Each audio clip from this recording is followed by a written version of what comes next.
Sir Alex Ferguson, one of the greatest managers in history, may just be Manchester United's Achilles heel. I don't know if you guys have seen the latest reports on the news. It seems that Laurent Blanc is apparently one of the big favorites to become the next Manchester United interim manager.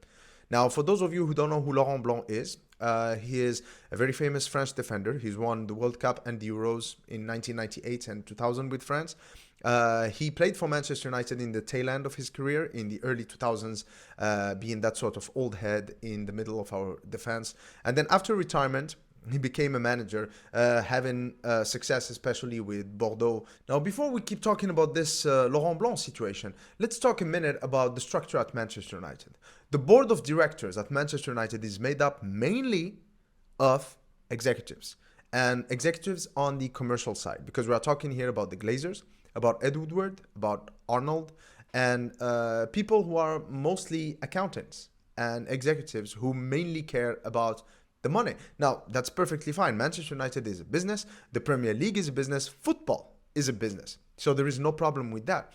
However, it seems that within that group of individuals in the board of directors, Manchester United does not have technical people, as in people who actually understand football, who make footballing decisions. And it seems that they rely on Sir Alex Ferguson a lot in order for them to make those decisions. Take, for example, the David Moyes appointment. That was a Sir Alex Ferguson appointment. Now, to me, he earned the right to make that appointment, to choose his successor after his retirement. But then after that, Louis van Gaal and Jose Mourinho were mainly Ed Woodward appointments. But to me, Manchester United was late to the party because both those managers were way past their prime and they were not suitable with what Manchester United wants to do, with what Manchester United wants to build. But Ole Gunnar Solskjaer, you can be certain that was a Sir Alex Ferguson appointment. And now we are hearing reports about Sir Alex Ferguson pulling the strings in order to bring in the likes of Laurent Blanc or Pochettino, with whom he had a lunch or dinner or whatever 5 years ago.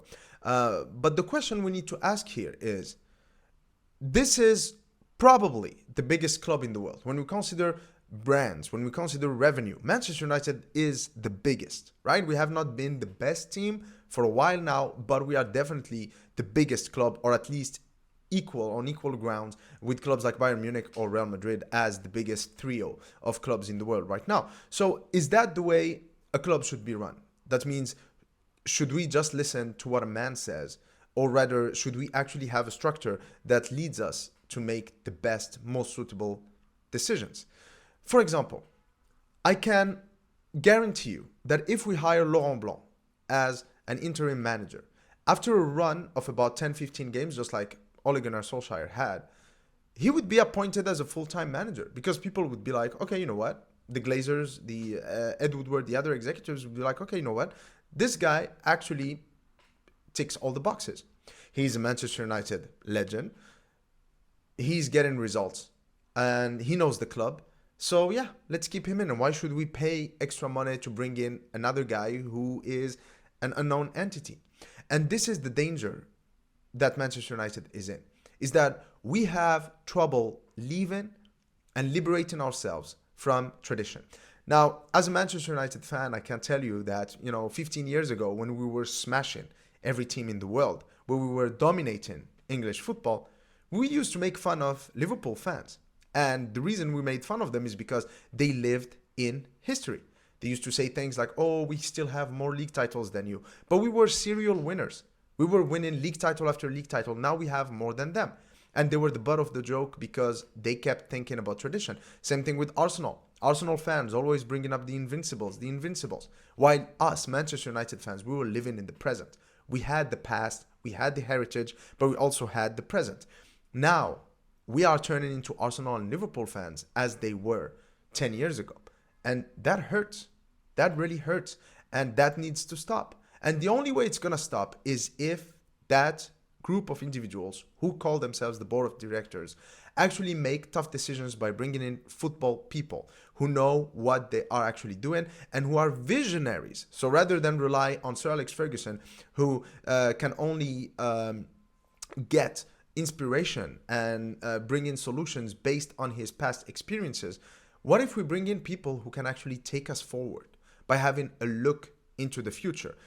And one last word about Sir Alex Ferguson before I finish this video is that even though I respect him as a manager, and for me as a Manchester United fan, he is pretty much perfect in every aspect and the legend of all legends. But don't forget that he failed to attract Jurgen Klopp and Pep Guardiola. If you'd make a case for Guardiola because of the Barcelona connection with Manchester City's sporting directors, how about Klopp? Why did Liverpool get Klopp before us? How come? Klopp ticks all the boxes to be a Manchester United manager. And this just shows that we've been missing out on the best. Klopp, Pep Guardiola, Tuchel. These are generational managers. They only come once every 20 years, okay? So we need to focus on the next big thing. And to me, the next big thing is definitely not Laurent Blanc. It's definitely not Brendan Rodgers. I'm not even sure it's Mauricio Pochettino. I think it's Erik ten Hag. And I think that's who we should go for. But I don't think they will go for him simply because they have a narrow mind. They would only look into the people who are linked to the club, who have ties to the club. The likes of Laurent Blanc, the likes of Pochettino, the likes of Brendan Rodgers.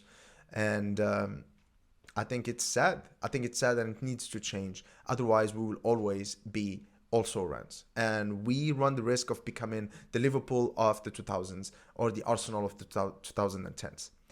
And that's all for me. So if you agree with my opinion or you disagree, please make sure to leave a comment in the comment section down below. And see you later.